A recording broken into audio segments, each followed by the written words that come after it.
കർത്താവിൻ്റെ അതിപരിശുദ്ധ നാമം വീണ്ടും വാഴ്ത്തപ്പെടുമാറാകട്ടെ.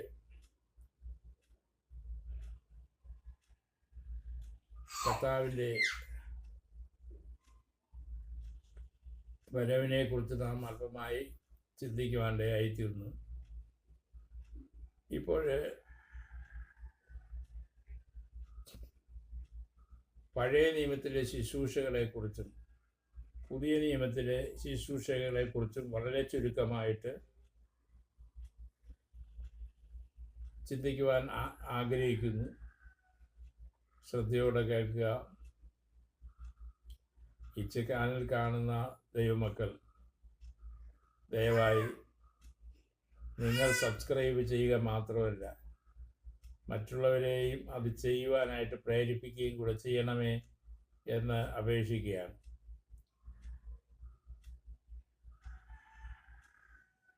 നിങ്ങൾക്ക് സബ്സ്ക്രൈബ് ചെയ്യാൻ കഴിയും. നിങ്ങളുടെ കൂട്ടുകാർ, വീട്ടിലുള്ള എല്ലാവരും, അതുപോലെ നിങ്ങൾക്ക് പരിചയമുള്ള കൂട്ടുകാരെ, ഈ മൊബൈലുള്ളതായ ആളുകൾക്കൊക്കെ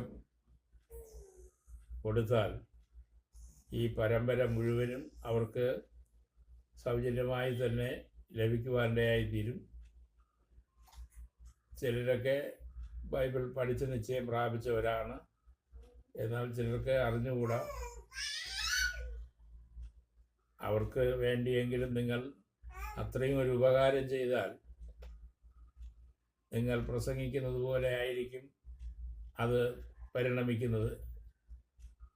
നിങ്ങൾക്ക് പ്രസംഗിക്കാൻ അത് അറിഞ്ഞുകൂടെങ്കിൽ ഈ പ്രസംഗം അവർക്ക് ഒരു ചെലവുമില്ലാതെ തന്നെ ലഭിക്കുവാനിടയായി തീരുമല്ലോ. നിങ്ങൾ നിശ്ചയമായിട്ടും ഈ സുവിശേഷത്തെ സ്നേഹിക്കുന്നുവെങ്കിൽ മറ്റുള്ളവരെ പറഞ്ഞ് അറിഞ്ഞുകൂടെങ്കിൽ സബ്സ്ക്രൈബ് ചെയ്യിപ്പിച്ചു കൊടുക്കുക. ലൈക്ക് ചെയ്താൽ എനിക്കും അത് പ്രചോദനമായിരിക്കും. നിങ്ങളുടെ അഭിപ്രായങ്ങൾ, ആശയങ്ങൾ, തെറ്റുകൾ, ശരികൾ നിങ്ങൾക്ക് തോന്നുന്നത് അത് കമൻറ്റ് ബോക്സിലൂടെ അറിയിച്ചാൽ അതിൻ്റെയും മറുപടി നിങ്ങൾക്ക് ലഭിക്കുന്നതാണ്. ബൈബിളിലെ വിഷയത്തിലൂടെ ലഭിക്കുന്നതാണ്. നിശ്ചയമായും നിങ്ങളത് ചെയ്യണമേ എന്ന് പിന്നെയും ഓർമ്മിപ്പിക്കുന്നു. ഇതിനെ സബ്സ്ക്രൈബ് ചെയ്യാത്തവർ സബ്സ്ക്രൈബ് ചെയ്യുക. നിങ്ങളുടെ കൂട്ടുകാർക്ക്, വീട്ടുകാർക്ക്, നാട്ടുകാർക്ക്, പരിചയക്കാർക്ക് എല്ലാം നിശ്ചയമായും അടുത്ത് വരുമ്പോൾ ധാരാളം പേർ കേൾക്കുവാൻ നിങ്ങൾ മുഖാന്തരം ഇടയായിത്തീരട്ടെ എന്ന് ഞാൻ ആശംസിക്കുന്നു. ഇന്ന് നമ്മൾ പഴയ നിയമവും പുതിയ നിയമവും തമ്മിലുള്ളതായ വ്യത്യാസത്തെക്കുറിച്ച്, ഇതൊന്നും അരമണിക്കൂറോ 1 മണിക്കൂറോ 2 മണിക്കൂറോ 5 മണിക്കൂറോ ഒന്നും കൊണ്ട് ഒരു ഭാഗവും തീരുകയില്ല. കടൽ പോലെ ഉണ്ട്. എങ്കിലും അപ്പോഴപ്പോഴായി കേൾക്കുമ്പോൾ ചിലതൊക്കെ മനസ്സിലാക്കുവാണ്ടായി തീരും. സംശയമുള്ള ഭാഗങ്ങൾ, ഇതുവരെ പ്രസംഗിച്ച വിഷയങ്ങൾ നിങ്ങൾക്ക് സംശയമുണ്ടെങ്കിൽ അത് എഴുതി ചോദിക്കുക, വിളിച്ച് ചോദിക്കുക. ഈ നമ്പറിൽ നിങ്ങൾക്കത് കൂടുതൽ വിവരങ്ങൾ അറിയണമെന്നുണ്ടെങ്കിൽ നമുക്ക് പ്രാർത്ഥിക്കാം. സർവശക്തനായ ദൈവമേ, ഞങ്ങളുടെ സ്വർഗീയ പിതാവേ, അവിടുത്തെ പാതാരവൃത്തങ്ങളെ ദൈവവചനം പഠിക്കുന്നതിനായി ഞങ്ങളെ തന്നെ താഴ്ത്തി സമർപ്പിക്കുന്നു. ദൈവകൃപയും കരുണയും ഞങ്ങളുടെ മേൽ പകർന്ന് ഞങ്ങളെ സഹായിക്കുമാറാക്കണമേ. ദൈവമേ, അങ്ങ് ഞങ്ങളെ പഠിപ്പിക്കണമേ. ശരിയായത് മാത്രം പഠിപ്പിക്കുന്ന കർത്താവേ, ദൈവമേ, ഞങ്ങൾക്കും ദൈവമേ ഗ്രഹിക്കുവാൻ തക്കവണ്ണം, അത് അറിയുവാൻ തക്കവണ്ണം ഞങ്ങളെ സഹായിക്കണമേ. ആ പൊന്നു പാദപീഠത്തെ അഭയം പ്രാപിക്കുന്നു. യേശു ക്രിസ്തുവിൻ്റെ നാമത്തിൽ തന്നെ പിതാവേ, ആമേൻ.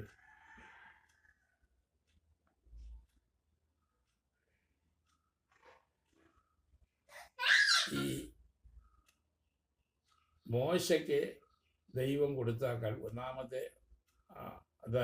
കൽപ്പനയാണ് ഒന്നാമത്തെ കൽപ്പന എന്ന് നമ്മൾ പറയുന്നത്.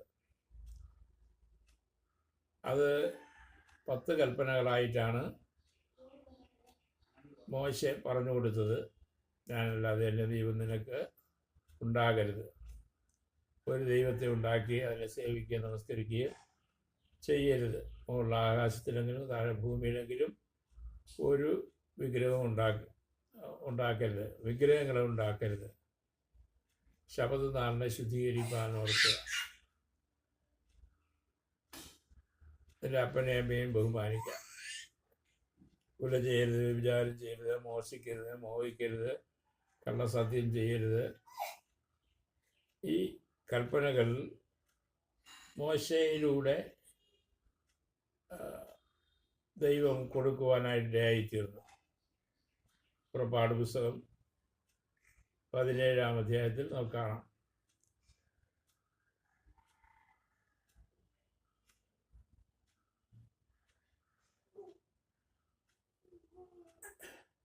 കാൽവരി ക്രൂശിലൂടെ നമുക്ക് ലഭിച്ചതാണ് രണ്ടാമത്തെ നിയമം. എന്താണ്? എൻ്റെ ദൈവമായ കർത്താവിനെ നീ പൂർണ്ണ ഹൃദയത്തോടും പൂർണ്ണ മനസ്സോടും പൂർണ്ണ ആത്മാവോടും സേവിക്കുക എന്നുള്ളതും നിൻ്റെ കൂട്ടുകാരനെ നിന്നെ പോലെ തന്നെ സ്നേഹിക്കണം എന്ന് ആ 10 കൽപ്പന 2 കൽപ്പനകളായി ചുരുക്കി അത് എല്ലാ അന്തസ്സത്തെയും അതിൽ അടങ്ങിയിട്ടുണ്ട്. മനുഷ്യരെ നമ്മളെ പഠിപ്പിക്കുവാനിടയായിത്തീർന്നു. ഒന്നാമത്തെ കൽപ്പനയിൽ ഉണ്ടായിരുന്ന കുറവുകളെ നികത്തിക്കൊണ്ടാണ് രണ്ടാമത്തെ കൽപ്പന നൽകിയതെന്ന് അപ്പോസ്തലൻ ജനത്തെ പഠിപ്പിക്കുവാനിടയായി. കണ്ണിന് പകരം കണ്ണ്, പല്ലിന് പകരം പല്ല്, ചെവിക്ക് പകരം വീട്ടുന്ന ആ ശുശ്രൂഷയും,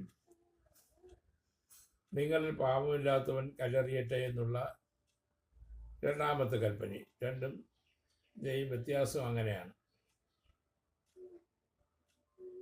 ഒന്നാമത്തേതിൽ ചില കുറവുകൾ പിന്നത്തേതിൽ കർത്താവ് മനസ്സിലാക്കി അത് രണ്ടാമത്തേതിൽ പരിഹരിച്ചു. അതിലും ഒരു പ്രധാനമായ കാര്യമുണ്ട്. പഴയ നിയമത്തിൽ യാഗങ്ങൾ, വിവിധങ്ങളായ യാഗങ്ങൾ ചെയ്താണ് മനുഷ്യന് പാപപരിഹാരത്തെ നിവർത്തിച്ചിരുന്നത്. എന്നാൽ കർത്താവ് തന്നെ അല്ലെങ്കിൽ ദൈവം തന്നെ ഏക യാഗമായി തീർന്നുകൊണ്ടാണ് പുതിയ നിയമത്തിൽ നമ്മളെ പഠിപ്പിക്കുന്നത്. ശ്രദ്ധിക്കേണ്ടത്, ഈ പഴയ നിയമത്തിനും പുതിയ നിയമത്തിനും തമ്മിലുള്ളതായ അജഗജാന്തര വ്യത്യാസങ്ങൾ നമ്മൾ മനസ്സിലാക്കുന്നു. അതിൽ പഠിപ്പിക്കുന്നതായ വ്യത്യസ്തമായ നിയമങ്ങൾ എങ്ങനെയാണ്? അതായത് ശബത്ത് നാളിനെ ശുദ്ധീകരിപ്പാൻ ഓർക്കുക എന്ന് പറയുമ്പോൾ യേശു പല അത്ഭുതങ്ങളും ശബത്ത് നാളിൽ ചെയ്തതായിട്ട് കാണുന്നു. അത് തന്നെ ഒരു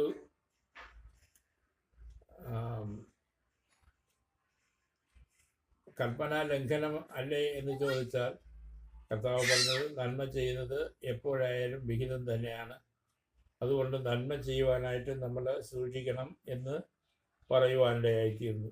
അപ്പോൾ അതിന് ചില ഉപമയിലൂടെ പറഞ്ഞത് പഴയ തുണിക്കണ്ണം പുതിയതിനോട് ചേർത്ത് തുന്നുമാറില്ല. അപ്പോൾ പഴയത് തന്നെ, പുതിയത് തന്നെ എന്നുള്ളതാണല്ലോ അതിൻ്റെ അർത്ഥം. പുതിയ തുരുത്തിയിൽ പഴയ വീഞ്ഞ് പകരുമാറില്ല.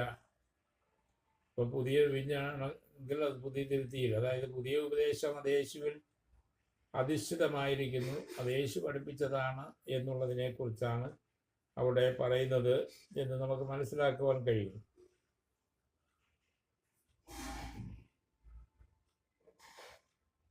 ഇന്ന് നമ്മൾ കാണുന്നതായ സുവിശേഷത്തിൻ്റെ വ്യത്യാസവും, നമ്മൾ യാഗം കഴിക്കുന്നില്ല എങ്കിലും ദശാംശം പ്രസംഗിക്കുന്നതിലും ദശാംശം വാങ്ങുന്നതിലും അഗ്രഗണ്യരായി തീർന്നിരിക്കുന്നു. പഴയ നിയമത്തിൽ ദശാംശം ഒരു കൽപ്പനയല്ലെങ്കിലും ഉപദേശമായിരുന്നു. എന്നാൽ ഇന്ന് അതിനെക്കുറിച്ച് ഒരു കാര്യവും യേശു പറഞ്ഞില്ല. വേണമെങ്കിൽ നിങ്ങൾക്ക് കൊടുക്കുക, എന്തായാലും സുവിശേഷീകരണത്തിന് പണം ആവശ്യമുണ്ട്, അത് മനസ്സുള്ളവർക്ക് കൊടുക്കാം. അതെല്ലാം നിർബന്ധത്താൽ അരുത്. ഇത് അതിൻ്റെ ശരിയായ കണ്ടൻസ് എന്ന് പറയുന്നത് നിങ്ങൾക്ക് നിർബന്ധത്താൽ അരുത്.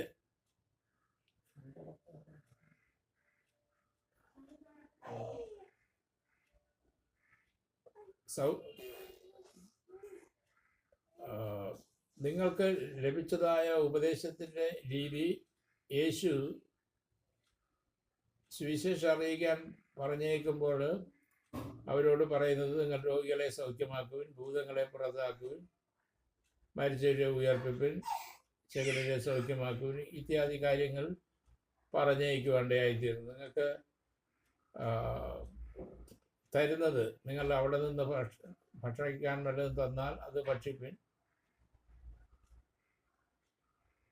ഇതെല്ലാം പൈസ കിട്ടും എന്നുള്ള ചിന്തയിലല്ല ചെയ്യേണ്ടത് എന്ന് കർത്താവ് പറഞ്ഞു. അപ്പോഴാണ് എൻ്റെ ചോദ്യം, പൈസ ഇല്ലാതെ കാര്യം നടക്കുമോ? ഒരിക്കലും നടക്കുകയില്ല. സുവിശേഷീകരണത്തിന് വേണ്ടി താല്പര്യമുള്ള ദൈവമക്കൾ ഇന്നും ഒരു പാസ് ചെയ്യുന്നതിനേക്കാൾ വലിയ ശുശ്രൂഷകൾ ചെയ്യുന്നുണ്ട്. എല്ലാവരും പ്രസംഗിക്കുന്നുമില്ലല്ലോ. അപ്പോൾ പ്രസംഗത്തിന് വേണ്ടി വിളിക്കപ്പെട്ടവർ പ്രസംഗിക്കട്ടെ, കൊടുക്കുവാനായിട്ട് വിളിക്കപ്പെട്ടവർ അത് ചെയ്യട്ടെ. അവരവരുടെ കടപ്പാടുകൾ ചെയ്യുവാനായിട്ട് തയ്യാറാകുമ്പോൾ ആ ഭാഗം പൂർത്തീകരിക്കപ്പെടുന്നു. ഞങ്ങൾ സുവിശേഷീകരണത്തിൽ വിട്ടിരിക്കാം, പണം എണ്ണുന്ന കാര്യങ്ങളൊക്കെ ഞാൻ മറ്റൊരാളെ ഏൽപ്പിക്കാം എന്ന് പൗലോസ് കൂട്ടനുമൊക്കെ പറയുവാനിടയായിരുന്നതാണ്. എന്നാൽ ഇന്ന് അവിടെ എല്ലാ പ്രധാന വിഷയമായിട്ട് വരുന്നത് പലപ്പോഴും സമ്പത്ത് തന്നെയാണ്. ത്യാഗം സഹിക്കാൻ ആരും തയ്യാറാകുന്നില്ല. കൂട്ടുകാരന് വേണ്ടി തൻ്റെ ജീവനെ കൊടുക്കുന്നതിലും അധികം സന്തോഷം, അതായത് ത്യാഗം, മറ്റൊന്നിനും ഇല്ല. ആ ത്യാഗ മനോഭാവത്തെയാണ് യേശു പഠിപ്പിച്ചത്.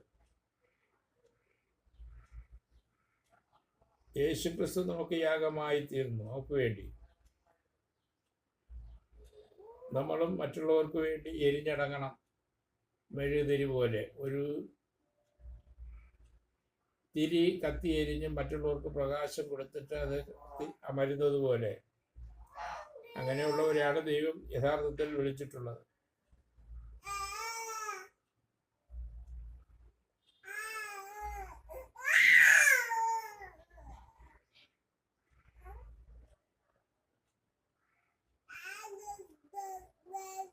നമ്മൾ കർത്താവിനെ പൂർണ്ണ ഹൃദയത്തോടും പൂർണ്ണ മനസ്സോടും പൂർണ്ണ ആത്മാവോടും കൂടെ സ്നേഹിക്കുകയും മറ്റുള്ളവരെ നമ്മെപ്പോലെ തന്നെ സ്നേഹിക്കുകയും ചെയ്യുന്ന ഒരു അനുഭവത്തിലേക്ക് കടന്നു വരുമ്പോൾ യേശുക്രിസ്തുവിൻ്റെ വരവിൻ്റെ ഒരു ഭാഗമായി കഴിഞ്ഞിരിക്കും, ലക്ഷണങ്ങളിൽ ഒന്നായി തീർന്നിരിക്കുമെന്നുള്ളതിന് സംശയമില്ല. അതുകൊണ്ട് കർത്താവിൻ്റെ വേലയ്ക്ക് പണം ആവശ്യമില്ല എന്നല്ല പറയുന്നത്. അതങ്ങനെ തെറ്റിദ്ധരിക്കരുത്. ധാരാളം ആവശ്യമാണ്. ഇത് അനേക രക്തസാക്ഷികൾ തന്നെ വേണ്ടി വന്നിരിക്കുന്ന ഒരു സമൂഹത്തിലാണ് നമ്മൾ നിലനിൽക്കുന്നത്. അപ്പോൾ ആ കർത്താവിന് വേണ്ടി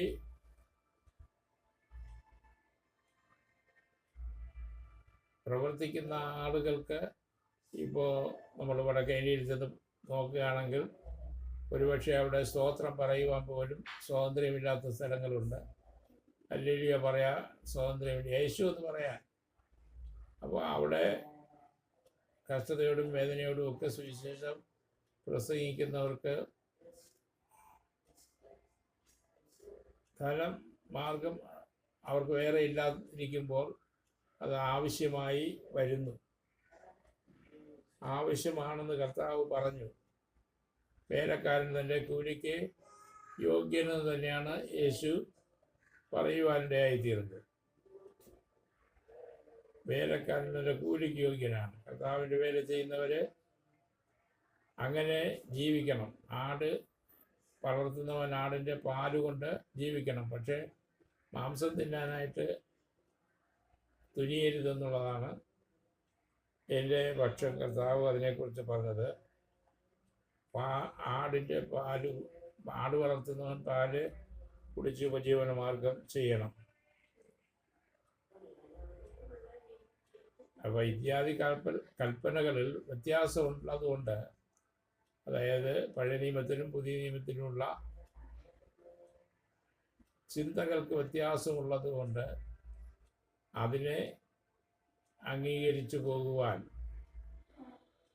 കർത്താവ് നമുക്കും നമ്മുടെ മനസ്സിനും കൃപ തരുമാറാകട്ടെ എന്ന് ഞാൻ ദൈവത്തോട് പ്രാർത്ഥിക്കുന്നു. ഈ വിഷയം ഇവിടെ അവസാനിപ്പിക്കുന്നു. തുടർന്നും ബൈബിളിലെ വിഷയങ്ങളും മറ്റു വിഷയങ്ങളും ചിന്തിക്കുവാൻ ദൈവം കൃപ തരുമാറാകട്ടെ. നിങ്ങൾക്ക് ഇഷ്ടമാണ്, ഇത് ഇഷ്ടപ്പെട്ടില്ലെങ്കിൽ കമൻറ്റ് ബോക്സിൽ എഴുതുക.